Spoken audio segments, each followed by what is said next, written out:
Hello guys, kilala mo to guys? Yan. Ulam yan guys, ayan oh.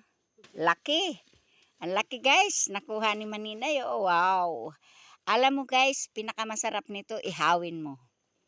Iihawin mo, ito ulam namin sa kabundukan yan.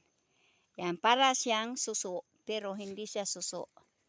Siya yung suso sa mga dahon. Ang pagkain nito guys, pagkain nito mga dahon. Kaya ma-vitamins to guys. Ano ba yung kinakain niya? Dahon ng ipil-ipil, dahon ng mga flowers, ganyan. Ito guys, ito. Ayan. Ayan, masarap yan guys. Pag naihaw mo na yan, ang bango. Wow, sarap kumain guys.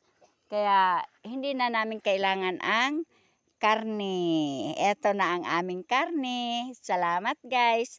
Makakain kami na masarap ngayon. Alam mo kung anong luto nito? Iihaw mo muna siya. Pagkatapos mo iihaw, gataan mo. Tapos lagyan mo ng talong, sitaw, gabi.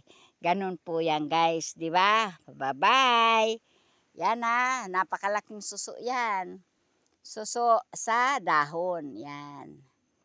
Sarap yan guys, di ba?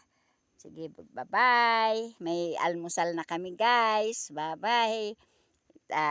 Thank you for watching. Thank you. Ito yung pagkain ng mga farmers.